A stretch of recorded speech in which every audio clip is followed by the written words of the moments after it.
Hi எல்லாருக்கும் வணக்கங்க. இன்றைக்கி வந்து சூப்பரான ஹெல்த்தியான ஒரு ஈவினிங் ஸ்நாக்ஸ் தான் பார்க்க போகிறோம். இது வந்து வேறு ஒன்றும் இல்லைங்க, பேன் கேக் தான். நான் வந்து ராகி மாவில் செய்கிறேன். ஒரு 4லிருந்து 5 டேபிள் ஸ்பூன் ராகி மாவு எடுத்துக்கோங்க.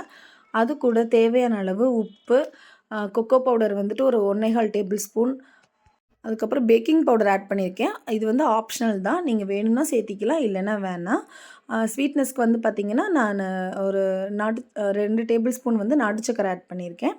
அதையும் நல்லா ஆட் பண்ணி மிக்ஸ் பண்ணி எடுத்து வச்சுக்கோங்க. கூட ஒரு முட்டை, அதுக்கப்புறம் கொஞ்சமாக பால் 2யும் ஆட் பண்ணிவிட்டு கொஞ்சம் மெதுவாக அப்படியே மிக்ஸ் பண்ணிக்கோங்க. மிக்ஸ் பண்ணதுக்கப்புறம் மறுபடியும் வந்து இன்னும் கொஞ்சம் பால் ஊற்றி மிக்ஸ் பண்ணணும்.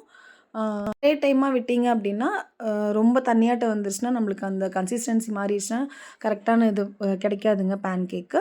ஸோ எல்லாமே மிக்ஸ் பண்ணி எடுத்து வச்சுட்டு ஒரு 5 to 10 மினிட்ஸ் வந்து விட்டுருங்க. இல்லை அப்போதைக்கப்பவே நம்ம வந்து ஊற்றலாம். இருந்தாலும் ஒரு 5 to 10 மினிட்ஸ் விட்டிங்கன்னா அது எல்லாமே நல்லா ஜெல் ஆகிக்கும்.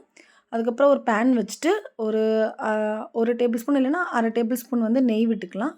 நெய் விட்டுட்டு நம்ம மிக்ஸ் பண்ணி வச்சுருக்க பேன் கேக் மிக்ஸை வந்து ஊற்றிக்கலாம். இதில் நீங்கள் வந்து மேலேயும் வந்து நெய் விட்டுக்கலாம். விட்டுட்டு திருப்பி போட்டுருங்க.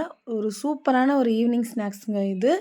ஹெல்தியானதும் கூட, பசங்களும் விரும்பி சாப்பிடுவாங்க. இது எக்ஸஸ்ஸாக வந்து நீங்கள் பனானா கூட ஆட் பண்ணிக்கலாம். நான் பனானா ஆட் பண்ணல. இதுக்கு வந்து கூட வந்து நீங்கள் ஹனி வச்சு கொடுக்கலாம். தேன் வந்து ரொம்ப ரொம்ப நல்லதுங்க. ஸோ இதுக்கு நல்ல டேஸ்ட்டாக ரொம்ப நல்லாயிருக்கும். ஸோ ட்ரை பண்ணி பாருங்கள். எப்படி இருந்துன்னு சொல்லி கமெண்ட்டில் சொல்லுங்கள். தேங்க் யூ ஃபார் வாட்சிங்.